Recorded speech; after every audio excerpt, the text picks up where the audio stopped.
Cat shoe story for kids in Hindi. Bunty चूहा बहुत होशियार था। वह एक जंगल में रहता था। उसने अपना एक छोटा सा घर बना रखा था। जंगल के पास एक घर था, उसमें एक छोटा सा बच्चा रहता था। उस बच्चे के पास लॉग बूट थे, लेकिन वह छोटे हो गए थे। उस लड़के ने वह फेंक दिए।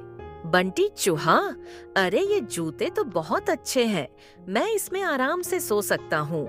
बंटी चूहा एक जूते को घसीटकर अपने घर के नीचे ले आता है। दूसरा जूता लाने की उसकी हिम्मत नहीं थी, इसलिए वह उसे ही साफ करके उसमें अच्छे से सोने का बिस्तर बना लेता है। फूलों से उसे सजाता है। बंटी बहुत खुश रहता था। जंगल के और जानवर उसे देखने आते थे। जानवर जब उसको देखते तो बंटी चूहा बहुत नखरे में अपने जूते पर चढ़कर बैठ जाता था।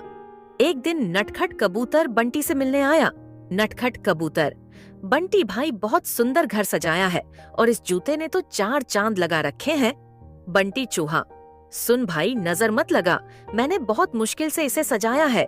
तुम जैसों की नजर लगी, यह खराब हो जाएगा।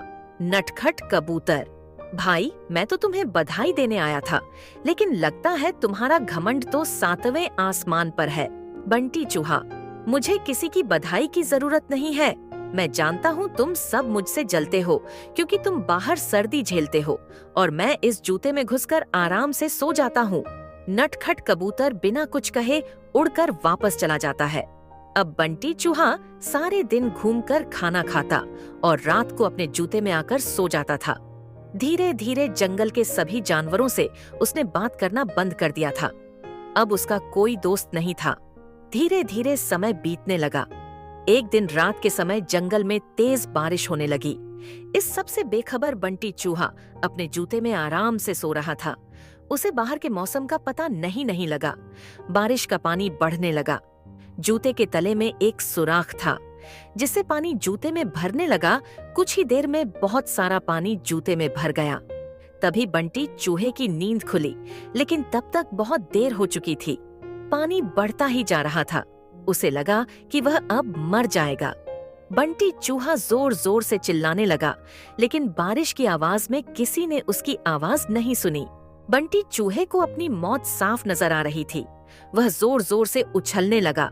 उछलते उछलते वह जूते से बाहर निकलना चाह रहा था, लेकिन जूता इतना लंबा था कि वह बाहर निकल ही नहीं पा रहा था।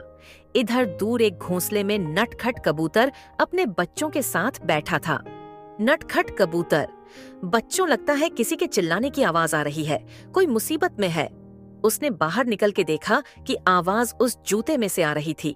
वह तुरंत समझ गया कि बंटी चूहा जूते में फंस गया है। नटखट कबूतर बिना देर किए किसी तरह उड़कर वहां पहुंच गया। वह जूते के ऊपर बैठ गया। उसने देखा बंटी चूहा डूब रहा है। बंटी चूहा, कबूतर भाई मुझे बचा लो, नहीं तो मैं मर जाऊंगा। नटखट कबूतर, क्यों, तुम्हें तो इस जूते के सिवा किसी की जरूरत नहीं थी। बंटी चूहा, भैया बचा लो, मैं घमंड में आ गया था। यह सुनकर नटखट कबूतर उसे अपनी चोंच से पकड़कर खींचने लगा, लेकिन बंटी चूहे का वजन ज्यादा था।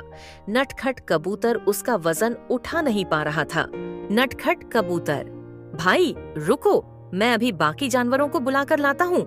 नटखट कबूतर जंगल में जाता है, लेकिन सभी जानवर बंटी चूहे की मदद के लिए मना कर देते हैं। तभी रास्ते में उसे कालू कौवा मिलता है। वह उसके साथ आ जाता है। दोनों मिलकर बंटी चूहे की एक एक टांग चोंच में दबाकर उड़ जाते हैं और उसे ऊपर बने घर में रख देते हैं। बंटी चूहा अपने किए पर बहुत पछताता है। अगले दिन वह जूते को खींचकर उल्टा कर देता है। उससे उसका पानी निकल जाता है। उसके बाद वह उस जूते को घसीट कर ले जाता है और नदी में फेंक देता है। यह देखकर नटखट कबूतर और कालू कौवा बहुत खुश होते हैं। फिर बंटी चूहा सब जानवरों के पास जाकर सबसे माफी मांगता है।